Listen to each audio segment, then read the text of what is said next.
Hey guys, welcome again to my channel. Today we're gonna be discussing an interesting point of view here, which is, does personality types that are the same, they always act the same? Yeah, interesting, huh? And we have a background here. I will try to cut it off from the video, of course, which is the airplane and the bird singing. Well, thank you for participating voluntarily, you two. But let's get let's get on the video, right? Welcome to Dr. Theus, of course. And the idea is that I forgot the question already. Uh,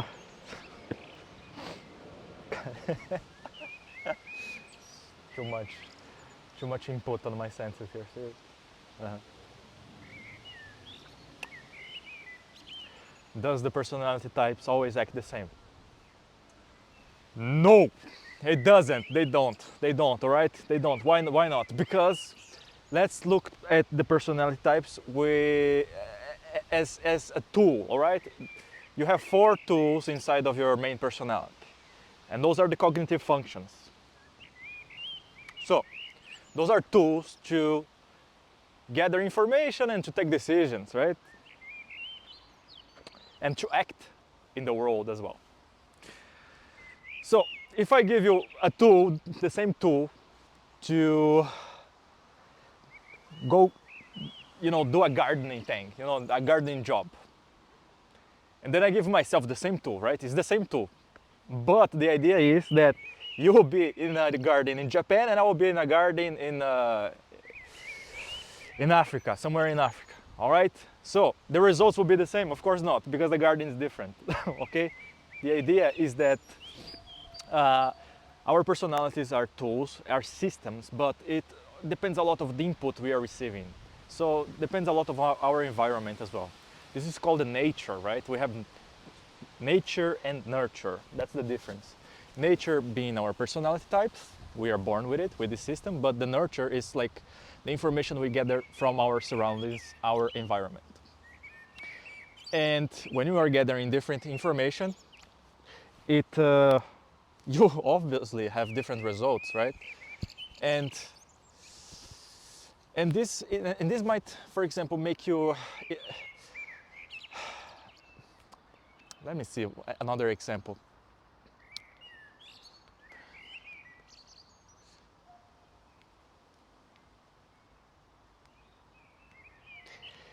If, for example, I am born in a family that has only extroverted thinkers, right?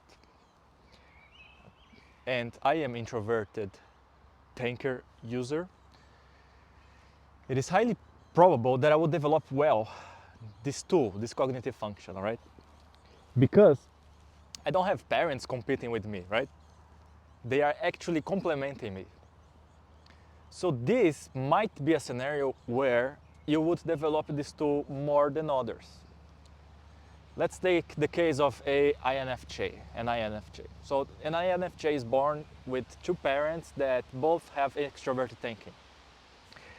In the most ideal scenario, the parents would always listen to the child, right? And to the INFJ child and hear his opinion or her opinion, which will make this INFJ more secure about what they think and their opinions and how they process thoughts, right? That's the ideal scenario.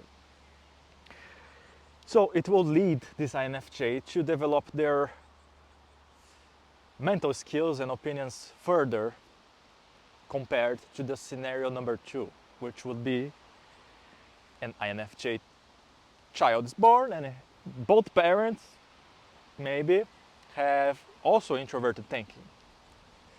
What happens there? It happens that everybody is trying to talk their opinion, express their opinion, and basically they don't listen much each other, all right? So for the child to compete with this will be hard. So it's basically who has the spotlight, the mother, the father, or the child? Probably it will not be the child, all right? This means what? This means that this INFJ in this second scenario will not have much space to develop this tool, the introverted thinking, because their parents are already trying to do that, get the spotlight on this.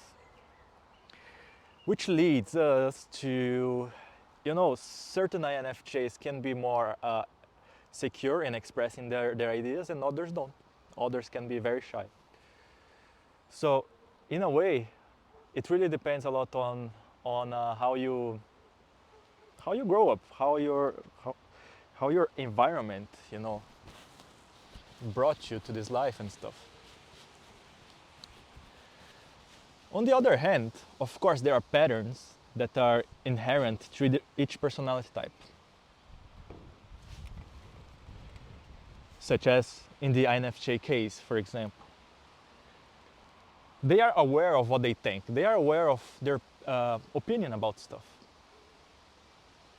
How aware and how confident they are about it, that will depend on their development, on how much they used this cognitive function, how much they were supported on expressing it, right?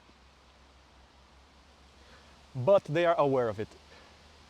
On the other hand, there are some personalities, they have no clue what they think about stuff.